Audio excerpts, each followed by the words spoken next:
கிராமம் ஒன்றில் ஏழை தாயும் சிறு மகளும் வாழ்ந்து வந்தார்கள். பரம ஏழைகள் ஆனபடியால் விருந்தினர் யாரும் வருவதில்லை. ஆனால் அந்த சிறுமகள் யாராவது வரமாட்டார்களா என்று எப்போதும் ஆவலாக காத்திருப்பாள். ஒரு நாள் யாரோ கதவை தட்டும் சத்தம் கேட்டது. மகள் ஓடிப்போய் ஆர்வத்துடன் திறந்தாள். அங்கு நின்றவரின் முகத்தை பார்த்தவுடன் பயந்து வீறிட்டு அலறிவிட்டாள். கதவை தட்டுபவரின் முகத்தை பார்க்க சகிக்க முடியாமல் அருவருப்பாய் இருந்தது. ஓடிப்போய் அம்மாவிடம் சொல்லி நடுங்கி அழுதாள்.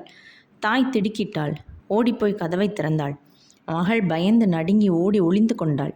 தாய் தன் மகளை தனியே அழைத்து தன் மடியில் வைத்து அணைத்து அவளிடம் சொன்னாள், மகளே, இவர்தான் உன் உயிரை காப்பாற்றிய உத்தமர். நீ தொட்டில் குழந்தையாய் இருந்தபோது விறகு பொறுக்கி வர வெளியே சென்றிருந்தேன். அதற்குள் நம் வீடு தீப்பிடித்து கூரை எரிந்தது.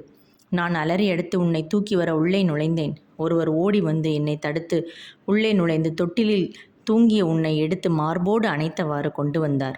அவர் வருவதற்குள் ஓலை எரிந்து சடசடவென கீழே விழுந்தன. அவர் உடல் முழுவதும் தீப்புண்ணானது. முகம் தீப்பிடித்து ரணமானது. தீக்காயங்கள் ஆறிய பின்பு அவர் முகம் அருவருப்பும் அகோரமும் ஆயிற்று. உன்னை காப்பாற்றிய அவர் முகத்தின் அழகு குலைந்தது. இன்று நீ உயிரோடு இருப்பது அவரால்தான். அவர் அப்படி செய்யாவிட்டால் நாம் இருவரும் தீயில் கருகியிருப்போம். சிறுமி அவர் முகத்தை கூர்ந்து நோக்கினாள். அவர் முகத்தில் கருணை நிரம்பி வழிவதைக் கண்டாள். அவர் மீது அன்பு கொண்டாள். எனக்காக அவர் முகம் அலங்கோலமாயிற்று என்று எண்ணிய போது அவர் மடியில் ஏறி அமர்ந்தாள். அவருக்கு அழகும் இல்லை, சௌந்தரியமும் இல்லை.